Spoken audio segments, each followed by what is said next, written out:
here cleaning, just as happy as she can be. Welcome in, and I'm going to go to Antigua and do the Dockyard. And I hope you had a very pleasant journey coming up here. My name is Tanisha, and I'll be your guide for the next 15 to 20 minutes. And I'm going to give you a tour throughout the yard. This was once a British naval base. It was built in the 18th century. The chief of commander was Horatio Nelson, and he resided here from 1784 until 1787. While he was in Antigua, he stayed mainly aboard his ship. Due to the fact that the people on land liked his trading ways, the mosquitoes were biting him up, and the sun was too harsh for his precious skin. The bricks around us here, these are the blue bricks from England. They were transported in boats and ballasts, and in return they get our sugar, our rum, and our molasses. That is why they said we're very fortified. The island has never been captured, and I don't think it can be captured anytime soon. It has been evaded once to the city of St. John's, but the soldiers fought a pretty good fight and claimed back the island. I'll give a brief picture about the buildings and what the men used to do here.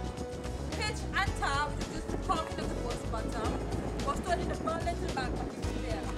The top floor was used as entrance offices. It is now home to the Admiral's Inn, with 9 modern guest rooms, a terrace bar, and a restaurant.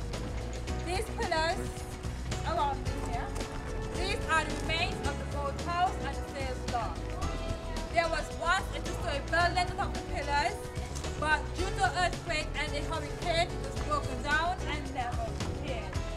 The boathouse was situated on the ground floor where damaged boats was being fixed. The building on my extreme left here, that was considered to be the most atrocious building in the Dockyard. It was known as the hospital or the sick house. There was the last people to any citizen on work who would want to go. They would call it the one-way street. Once the men got into the building, they never came back out alive.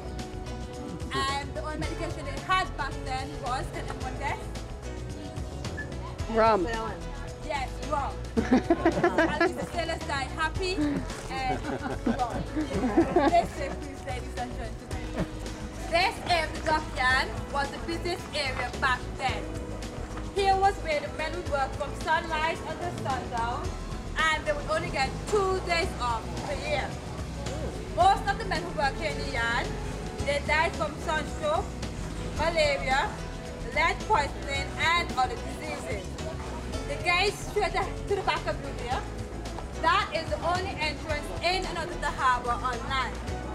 Back then, the gates were always kept closed and it was also heavily guarded. They had rules saying, no stranger allowed in the dockyard, no smoking of tobacco, and they said no women. They seemed to believe that we women were a distraction to the men working here in the yard, and we were also bad luck on the boats. But today those rules have changed, and we women are now dominating the dockyard. Yeah. I'm a woman, and I'm telling you guys. So I'm going to ask gentlemen a question. Do you honestly believe women are a distraction to you? Yes. Sure. No. Yeah, but without us, what are they? Different question. Well, men, thank you for being honest, because I actually believe that we are a positive distraction to the men. We are considered to be the men's strong backbone, and as the lady mentioned, without us, I don't think they would survive. No No. offense, men, but okay, then. There's 2 circular buildings on my left here. That was known as the Admiral's House. There's a saying which has been passed around locally that Horatio Nelson resided there, but that's just a myth. Reason being, the building was constructed in 1855, and Horatio Nelson died in 1805 in the Battle of Trafalgar.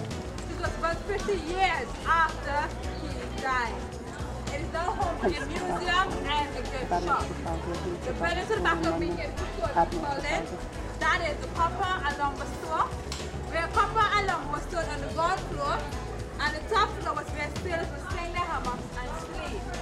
It is now the Copper and Lumber Store Hotel, with 14 guest rooms, a bar, and a restaurant. Ladies and gentlemen, to get your complimentary drinks, it would be at the Admiral's Inn, where we have just left. So when the tour is done, you can make your way right back there and get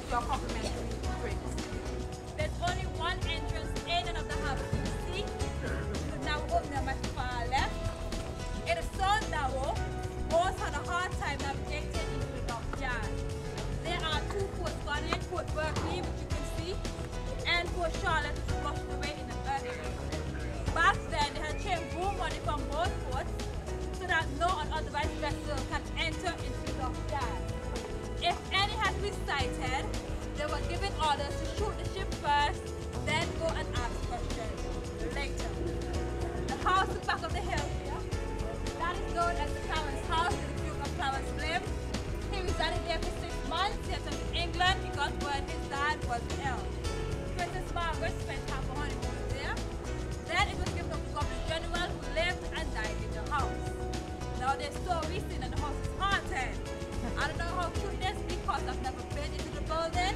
I don't intend to set it up anytime soon. They're going to go to National Park. We're going to turn it into a museum. So if you guys choose to visit Antigua again, you got to get it to up there. But I won't give up. Last but not least, the building on my right, Granny Boutique Bar and Restaurant. Back then, there was where the men would go and try recreation to themselves. See that those ladies was allowed here in the dockyard. They would go there, put on plays, they would gamble, they would smoke, they would drink, they would do just about anything to keep themselves up to time. Well, ladies and gentlemen, this ends my description today. Feel free to go out on the phone and take pictures, and remember to get your complimentary drinks to be at the adverts in. And if you try the rum punch, I've heard it's great, but I never tasted it myself. So I'm going to depend on you guys to tell me. Have fun and enjoy.